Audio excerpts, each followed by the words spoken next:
This is the Wellness Tribe Nation podcast.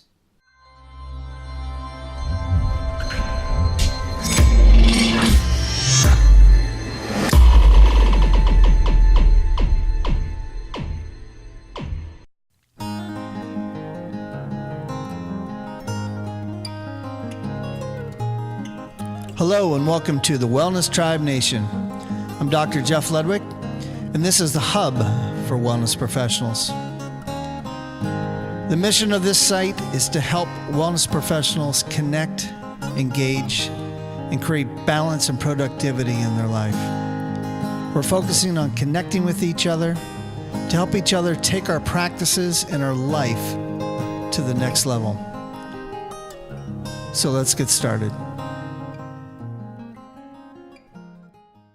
Okay, I think we're live. Hi, everybody. I am Dr. Jeff Ledwick, and I am the leader of the Wellness Tribe Nation. I want to welcome you all here today. Today we have a special guest, and his name is Joe Fight. Joe, why don't you tell us a little bit about yourself, your business, and just what your purpose is? Sure. Thanks, Jeff.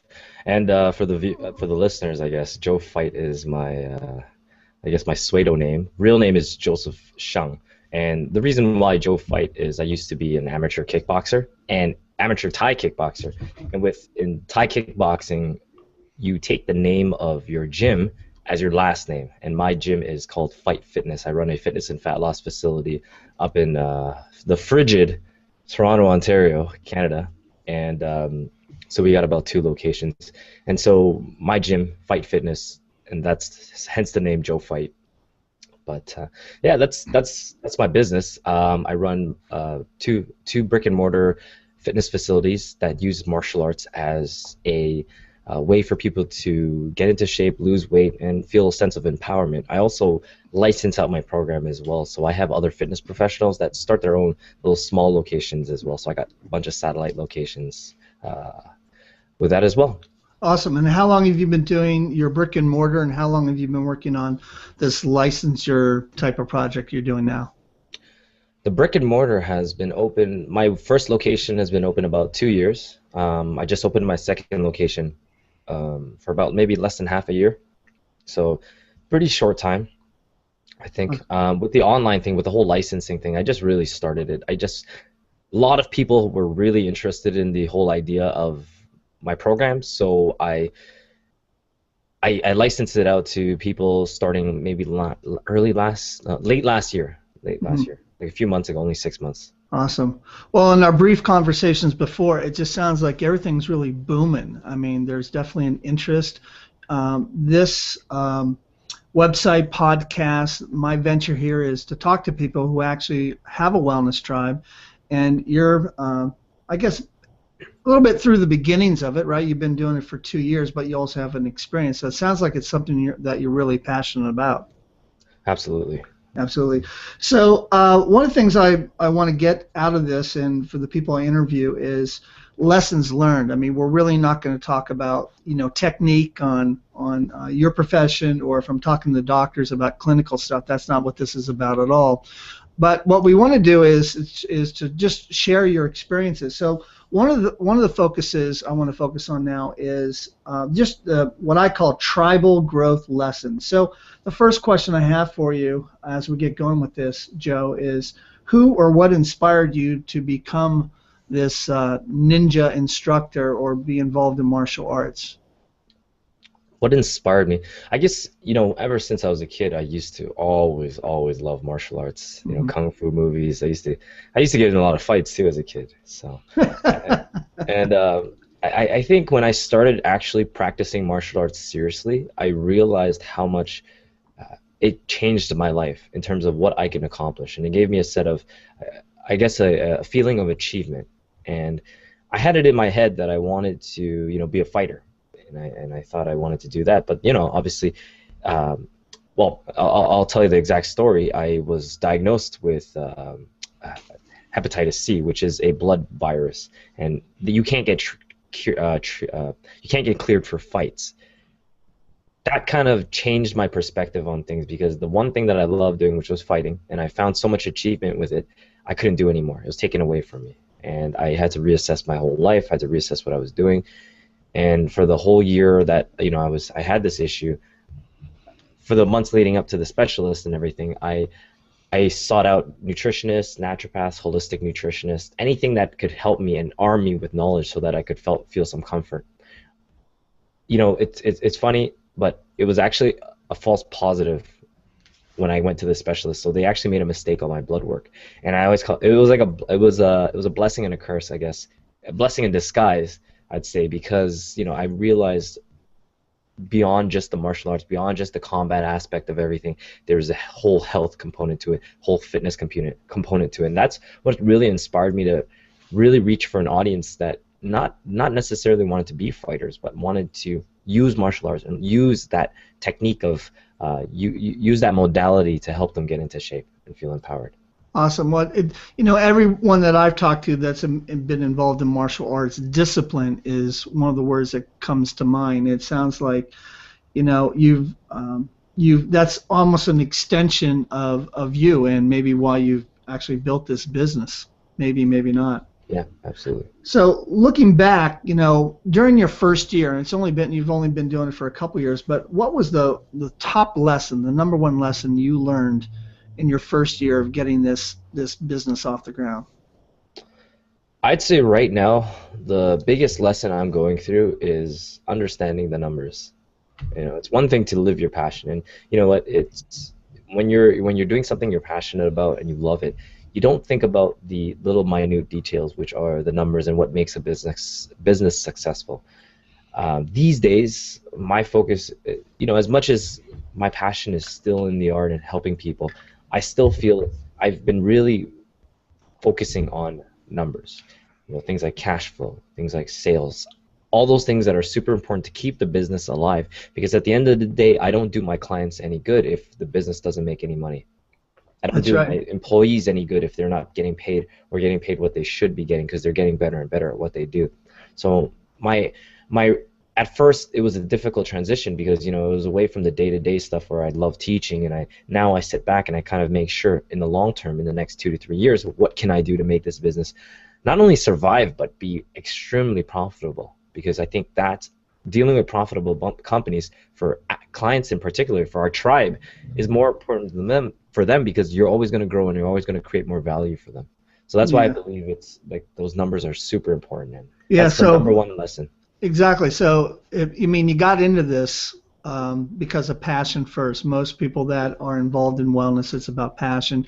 Certainly we want to make some money, but it's almost an endless loop. If you don't make money, if you don't make enough money, then you can't grow, then you can't serve, then you can't give your employees the money that they deserve. You mentioned that as well. And they're hopefully, the things that we're inspiring in the people that are working for us is the culture of owning the business. They have to have ownership in it, so it's not just a job, and it's just not about the money, it's passion. But the money is not the root of everything, but it certainly keeps things moving.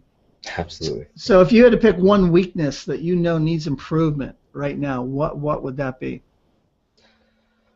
That's a good question, Jeff. Tough question, right? Yeah, I think my weakness is rituals and organization. And I think that's what everybody faces when they own their own business, is that I wake up in the morning and I try to do a morning ritual and routine, but I find myself waking up and putting out fires. Yeah. And it puts me in an endless loop of, what do I got to do next? What do I got to do next? What do I got to do next? And it makes it I react too much. I find myself trying to react to situations more than focusing on what I'm good at and growing the business. I react to situations and then try to fix it.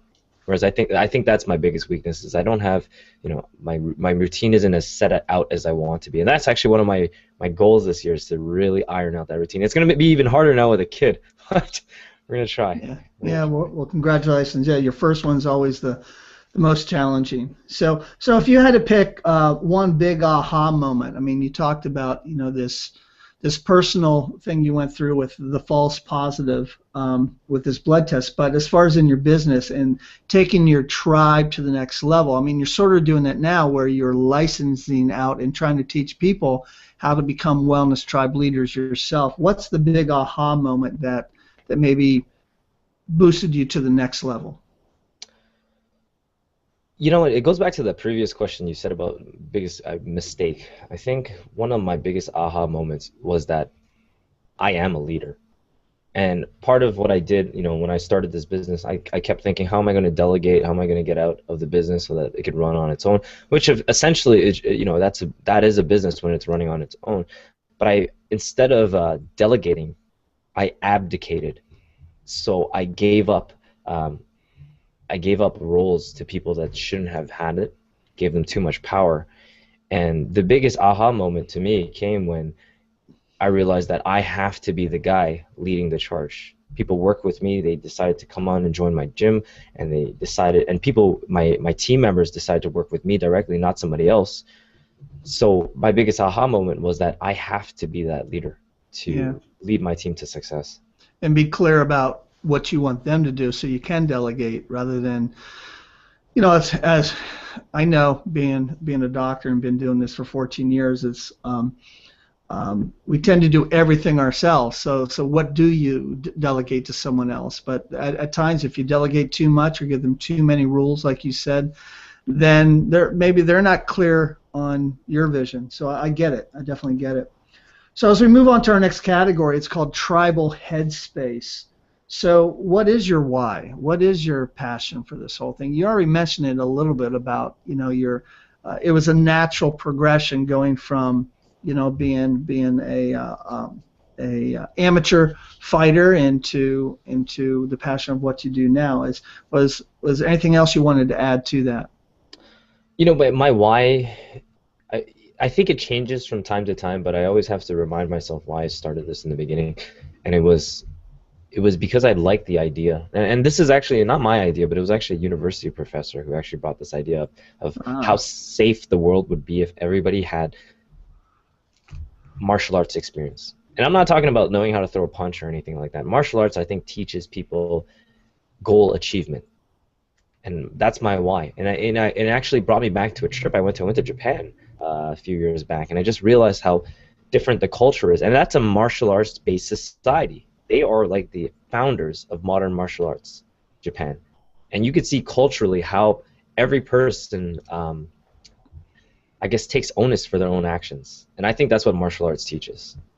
I think that's the root. If we were to get super philosophical about things, it's taking onus for your own actions, being able to achieve goals, and being responsible for what you do. Yeah, I get it. Accountability. I like when you said goal achievement. That's what the focus is. So what's more important, Joe? Is it gut instinct or expertise? What do you think? And tough questions, right? That is I'd almost say 50-50. I'd almost say 50-50. And don't get me wrong, I believe in getting expertise, getting coaching and everything like that, because anytime you want to get somewhere, you always get help from somebody that's been there before. But at the same time, you have to trust in your own instincts.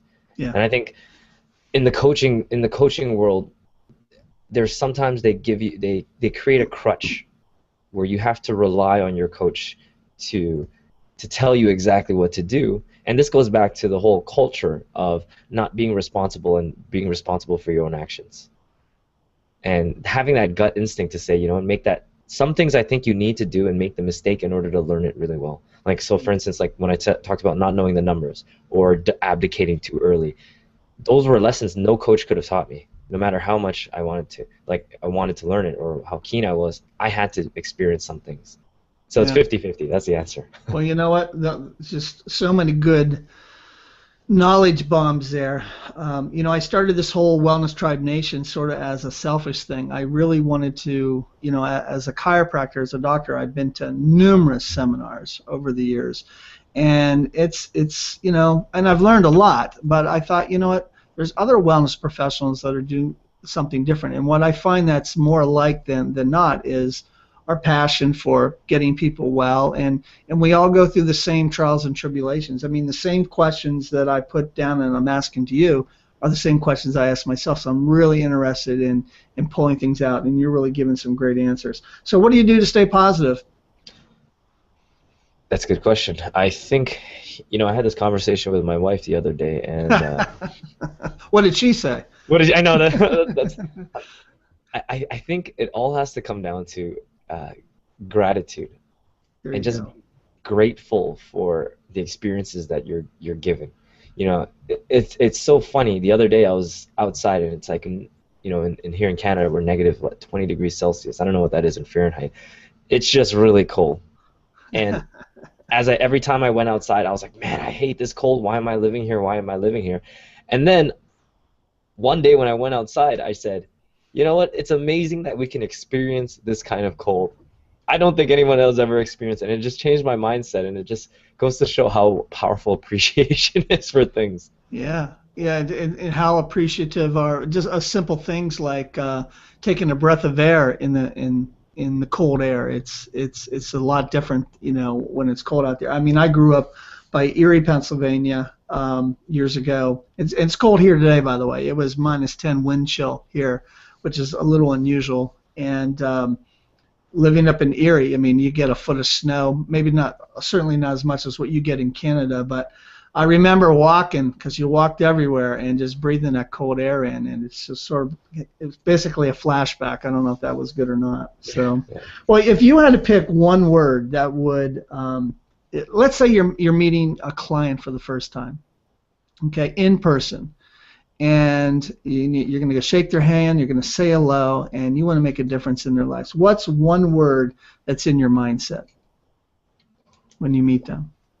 One word in my mindset when I meet somebody in terms of how I can help them, or Exactly. I mean, you got a new client that you just want to turn them on to your passion. Yeah, you go in and you have a lot of words that you're going to talk to them about. Hi, my name is Joe. Whatever. I mean, do you have a mindset? Do you have a heart set that you're focusing on? yes. And it's if it was one word, Yeah, it's emotion, emotion. and I Yeah, think emotion and that's passion. Good. it. That's good and clear and clean. So let's talk about productivity for a little bit. We talked about it already, but if you had to pick the biggest distraction from being productive, what would it be? I mean, you're a small business owner. You're being pulled in different directions. Your wife's going to have a baby soon. Congratulations again. Thank you. And what's a distraction for you? Everything. I want to say everything. Well, is it technology? Is it phone calls? I mean, you can be as simple or as, I don't know. Is it Facebook? You know what I mean? That's what I'm trying to get at. Do you have a distraction that pulls you away from your schedule?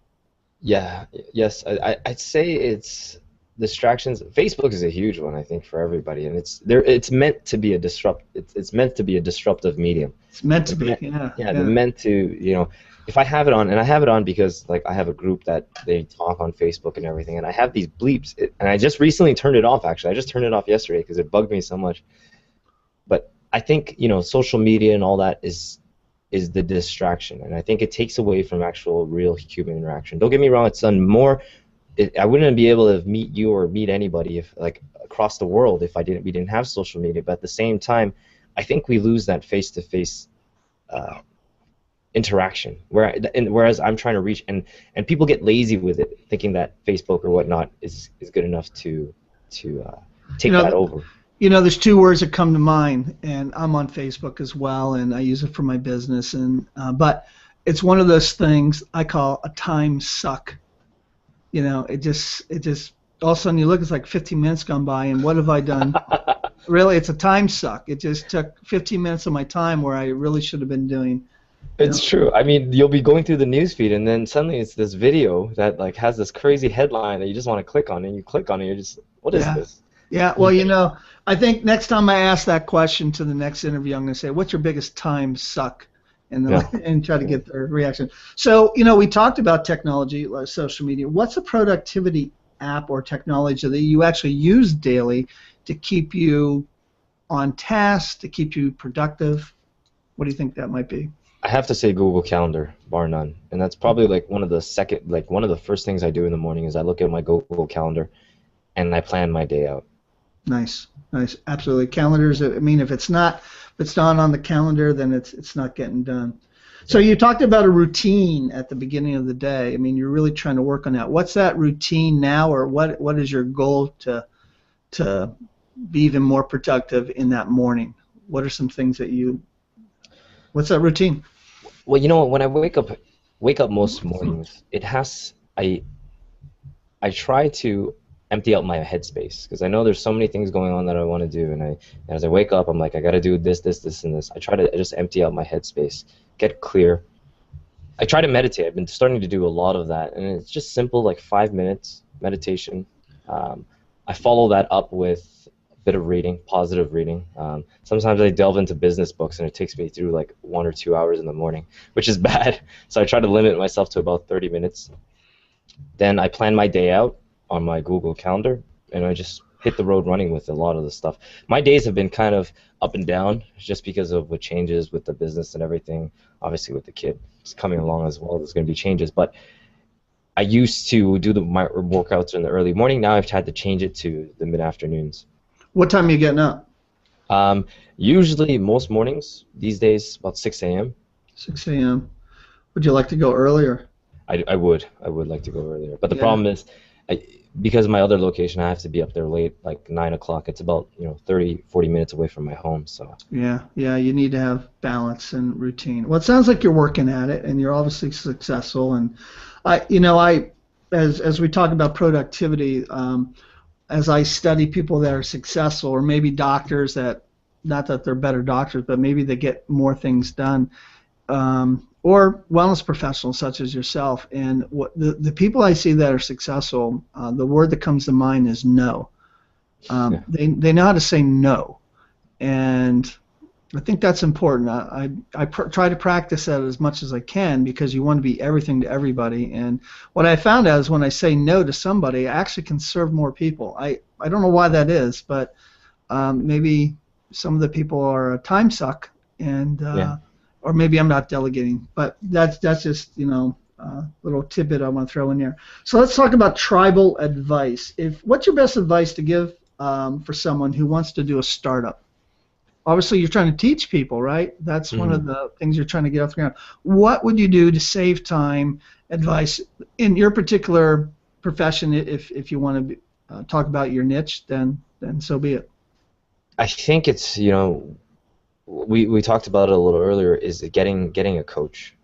It's been one of the best investments I've ever done, and I still get ongoing coaching, and it's just again, you have to rely on your own gut instinct for a lot of things, but then there are basic things that they've been through that they can help you with. So if it was somebody that wanted to get in the fitness industry or wanted to get even in the wellness industry, work with somebody that's done it before. Work with the most successful business that you know in your area, and work with the person. Or especially if you're not if you're not sure where to go. If you don't know how to start your business, work with somebody else's business. Work in somebody else's business. There you go. You always learn. Yeah, sometimes when you're starting these things, there's a lot of expenses, and coaching can be expensive. It could be $500 to $1,000, maybe even more a month. Right. And I know when I was in school, it's like one of the things I try to do on breaks is I used to go out to other doctors' offices, and I just sit there and watch and take it all in, and so I created a lot of role models, and it was free. Yeah. And then I try to give back as well. Like I have young people come up, young doctors that come in and they just watch how I practice, and I, me being a past teacher and Dr. Means teacher, I mean I'm all about helping out the greater good. Yeah. So what's one personal skill that you're currently working on to improve right now? Personal skill. Personal skill that I'm working on right now. I guess it would have to be my leadership abilities, and that's a broad statement, but I think that's good.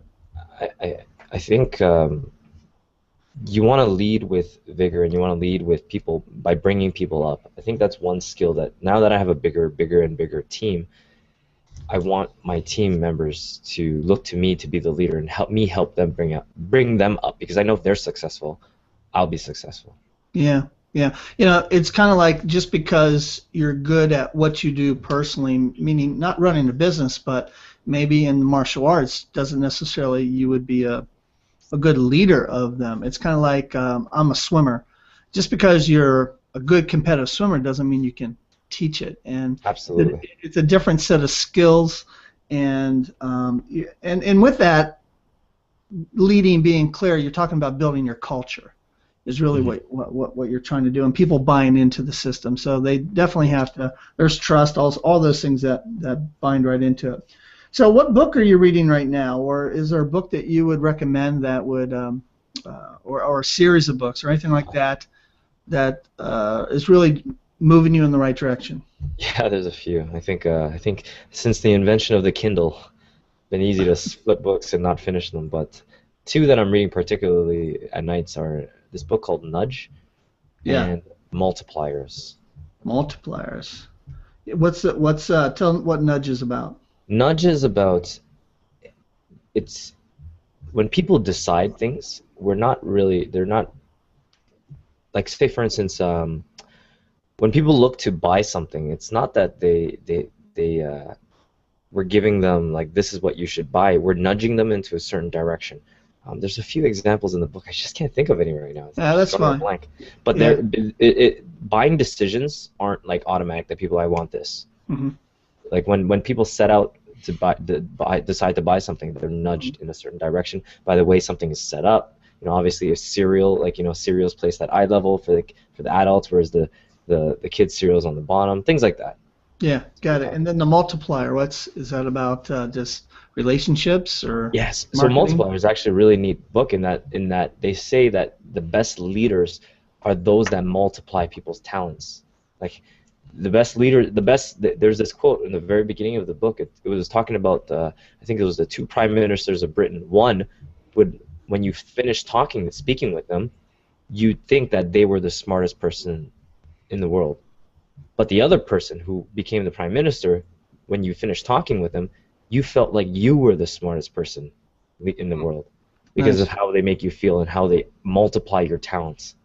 Wow. Yeah, those people are making a difference in the world. It's really, people like that are something to look up to, especially when you're trying to develop your leadership skills. I've read the book Nudge, Multiplier. I haven't heard about it, but I have a feeling tonight on Kindle I'll be downloading that book. So as we start to wind down a little bit, when you're leading your tribe's vision, when obviously you have two big adventures that are going on right now, and we talked about culture a little bit. What's your main focus when you're trying to build this culture with your staff and the people that are going to follow you in this online venture that you're working on right now?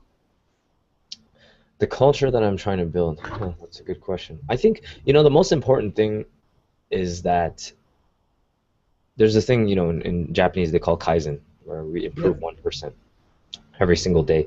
And that's where I want the culture to be. And all my team members know we are all open to constructive criticism. At any point, at any time, we are open to feedback. Mm-hmm. And if a client says something to us, or if I say something to a team member, if a team member says something to me, we don't take it as criticism. We all know that it's business. It's how we need to grow, and I encourage everybody open lines of communication. There's one thing about that culture, like our culture within our organization, is that we're able to not call somebody out, but be willing to say, how can we make this process better? Sure, and I think that creates ownership. That's one thing I focused in my practice this last year. In our practice, it was the second best year ever in 14 years in my practice. And I wanted to give ownership to my employees to say things without feeling like they were going to get shunned upon, and it was open communication. And let them know that it's just business. I'm going to listen to everyone's idea, and a lot of the times, I'd say half the times, I said, you know what, you're right, I kind of like that. All right, so the whole idea is, even though I have the experience in what I do, 2 or 3 heads are better than one. Right, and with that way, sometimes I'm not listening to the client as where the people that are in the front lines, right, the people that are answering the phones and things like that, they certainly have an insight. So what's one thing that has you fired up right now and it's getting you motivated? What's just a firecracker under your chair right now? What are you fired up about? I think we're starting a kids program. I mean, Oh, cool. we're really pushing for a kids program, and I think it's got me. Well, maybe because my nesting instincts or something is kicking in or something that's making me want to deal with a kids program. But I think when I look at what the major struggle is, most of our clients are ladies, mothers with children, and their biggest problem with getting into shape or finding health and fitness is time, because most of them are focused on their kids. Yeah. Right?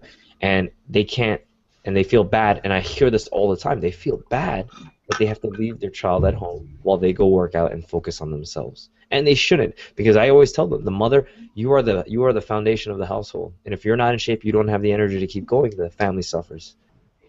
So with the kids program, we're running it concurrently with the fitness program at the same time. So we kill two birds with one stone. Yeah. And I don't think anybody is doing it in this way or thinking of it in this way. You know, you have kids, you have moms that drop off their kids to go to the gym, to go to childcare, you know, just leaving them to play. Whereas you can put them into a martial arts program at the same time and get your workout. Yeah, That's what you know, I'm really excited about. it's a win-win-win-win-win to everybody. I mean, I work out at a YMCA, and there's a place for kids to go, but it's really a daycare. It's free. Right. But you're right, they're playing, which there's nothing wrong with playing, but they could start benefiting not just from the fitness principles, but the discipline principles, and have fun doing it. And yeah, I think I'm fired up about that, just hearing you say about that. So where do you want to be in 3 years with this wellness tribe? 3 years. Obviously bigger and bigger. 3 kids? 3 kids, yeah. Well, yeah, the kids, I don't know. Well, we'll see how the first one goes. Yeah. But I see, you know, in the next 3 years, I see this. I see myself growing to a point where this becomes a household thing. You know, a martial arts centered fitness facility that teaches people fitness, gets people results, measurable results, which is the most important thing, and also helps the entire family. And we can serve multiple communities around the world.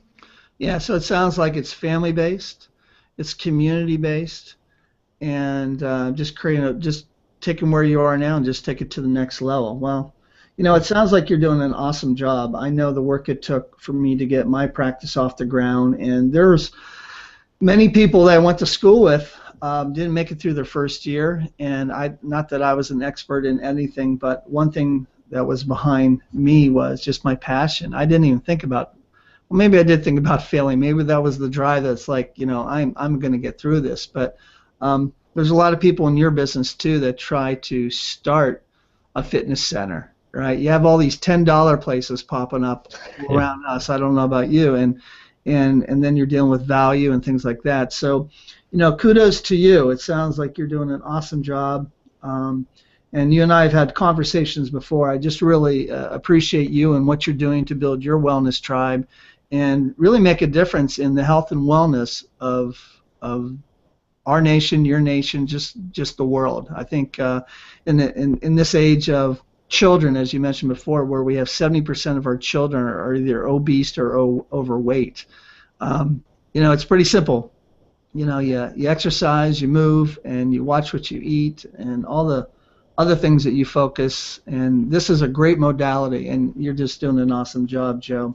Thanks, Jeff. So as we finish here, I want people to connect to you. Thank you for sharing here today. Where can people find out about you and your wellness tribe? My main website's FightFitBootCamps with s.com. So FightFit is the name. Fight Fitness is the name of this fitness facilities that I run.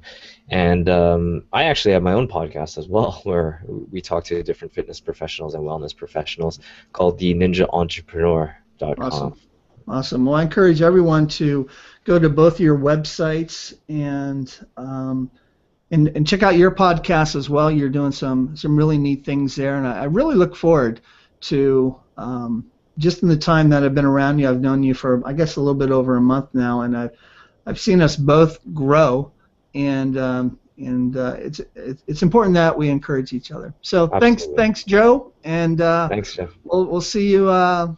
Talk to you again soon, possibly even next week. I know we have a call every now and then, and And so listen, I want everyone to check out Joe, go to his site, check us out at thewellnesstribenation.com, where we're going to have this a video of this. It's a connection with YouTube. I encourage you all to watch it. All right? Be healthy, be happy, and have a blessed day. Hey, thanks again for listening to the Wellness Tribe Nation podcast.